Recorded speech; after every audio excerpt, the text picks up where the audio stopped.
Jadi Gus Fakih begitu berapi-api, begitu berani, begitu gigih dalam tanda petik membasmi klaim nasab Pak Alawi itu karena beliau itu diperintah oleh Rasulullah Muhammad SAW.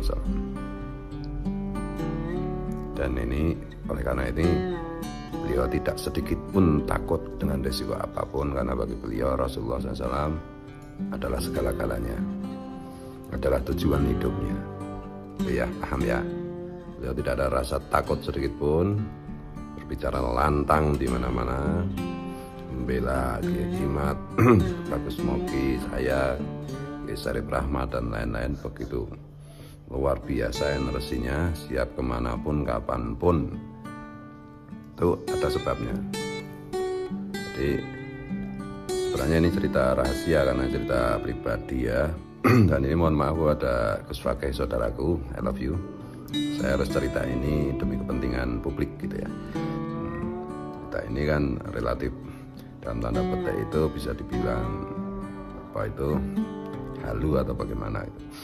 Tapi ini perlu saya sampaikan karena banyak di antara publik kita itu perlu diberikan pengertian pengalaman spiritual seperti ini. Meskipun di kalangan akademisi mungkin tidak dianggap sebagai data itu ya. Gus Fakih Kanjeng Raden Tumenggung Wiro Hadiningrat. Siapa yang tidak kenal beliau bagi para pengamat, terutama khusus para pengamat diskursus mengenai nasab Habib Pak Alawi. Yaitu sangat luar biasa, tapi keras dan menguasai topik persoalan dengan lengkap, baik dari sisi kitab nasab, dari sisi buku sejarah, dari sisi kajian sejarah, dari sisi perilaku budaya, dan bahkan dari sisi kajian hasil tes DNA.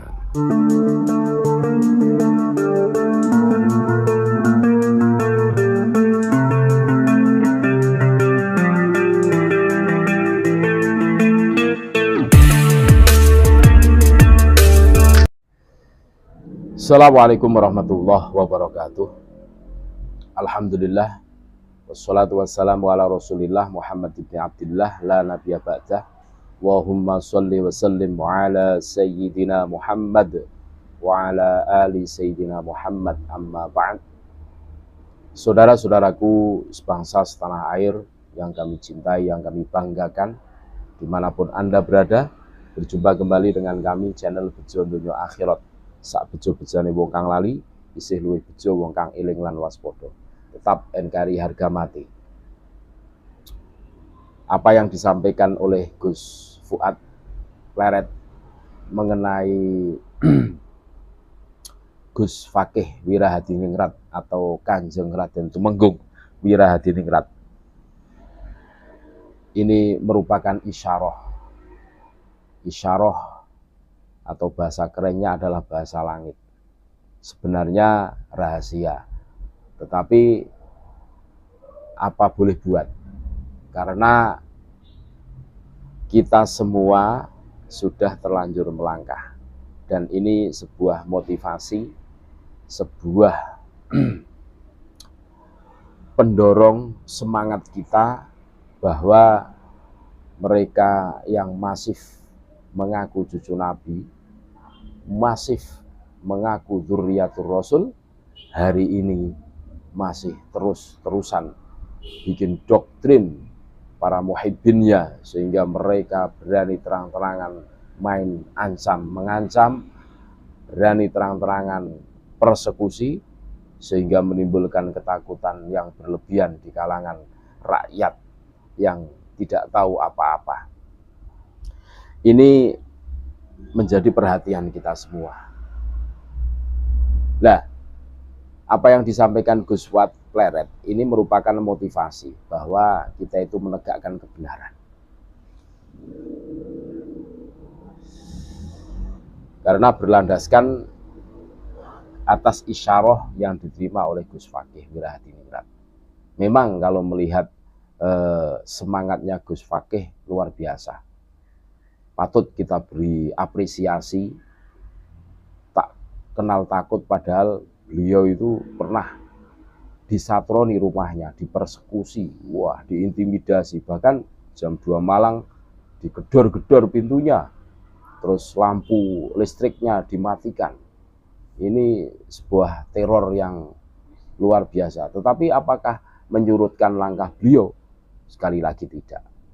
Dan ternyata dari apa yang disampaikan Gus Fuad Pleret, Gus Fakih mempunyai isyarah dari baginda Rasulullah SAW. Dan ini loh yang menjadi motivasi Gus Fakih, sehingga hari ini tetap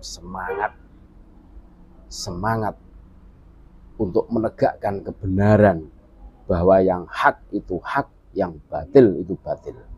Nasab Ba'alawi itu terputus dan mereka tidak mau mengakuinya dan tidak mampu membantahnya. Diberikan solusi untuk tes DNA, tetapi berkilah ke sana kemari, melintar-melintir. Terus ada yang mengatakan bahwa tes DNA itu haram, tidak boleh. Dan secara kaidah fikih, tes DNA tidak bisa dijadikan acuan untuk mengetahui nasab seseorang. Ini loh yang membuat kami yakin bahwa kalian itu bukan cucu Nabi, tapi cucu Yahudi. Ngeyele loh sing ndak nguati. Ngeyel diberi hati rogoh rempelo. Nah, tipikal orang Yahudi itu dalam kisah-kisah yang tercantum, termaktub di dalam Al-Quran atau As-Sunnah itu kan seperti itu. Bahkan Rasulullah SAW itu pernah menegur para sahabatnya. Teguran baginda Rasulullah SAW apa? Pada saat Allah Subhanahu wa Ta'ala menurunkan ayat lillahi ma fis samawati wa ma fil ardh wa in tubdu ma fi anfusikum aw tukhfu yuhasibukum billah. Jadi segala sesuatu yang berada di muka bumi, di langit, itu semuanya itu milik Allah. Jadi sesuatu yang kalian kerjakan, baik itu yang samar atau yang terang-terangan, itu yuhasibukum billah, akan dihisab, akan dihitung oleh Allah Subhanahu wa Ta'ala. Nah, pada zaman itu sahabat baginda Rasulullah SAW merasa ayat ini terlalu berat untuk diterima. Sesuatu yang disengaja, tidak disengaja dihitung oleh Allah Subhanahu wa Ta'ala, dihisab di yaumil hisab. Ini sesuatu yang betul-betul wah berat.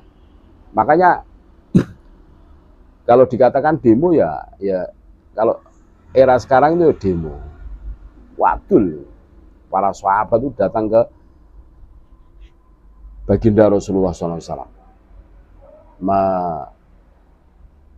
mengatakan ayat ini terlalu berat untuk kami terima. Kami sudah sepakat dengan saudara-saudara kami, berat ini, berat Kanjeng Nabi. Wah, dibentak sama baginda Rasulullah SAW. Kamu itu kayak orang Yahudi. Apa tipikal orang Yahudi? Sami'na wa asaina. Saya dengarkan dan saya tidak siap menindaklanjuti. Itu tipikal orang Yahudi. Mendengarkan iya, tetapi menindaklanjuti no, tidak. Kamu sebagai orang Islam cuma satu, sami'na wa ata'na. Siap saya mendengarkan dan siap menindaklanjuti. Nah, kalau orang Yahudi sami'na wa asaina, itu tipikal orang Yahudi. Gitu. Ngeyel kan gitu. Mencari pembenaran dirinya sendiri. Itu salah satu tipikal orang Yahudi, dan itu sudah maklum. Semuanya sudah mafhum bahwa itu tipikal orang-orang Yahudi. Makanya mereka-mereka yang mengaku cucu Nabi hari ini, karena terkenal dengan raja ngeyelnya, ya jangan salahkan, seumpama kalian itu bukan keturunan Kanjeng Nabi, tapi keturunan Yahudi. Karena apa? Sami'na wa asaina, bukan sami'na wa ata'na, kan gitu. Terima kasih. Tetap NKRI harga mati. Assalamualaikum warahmatullahi wabarakatuh.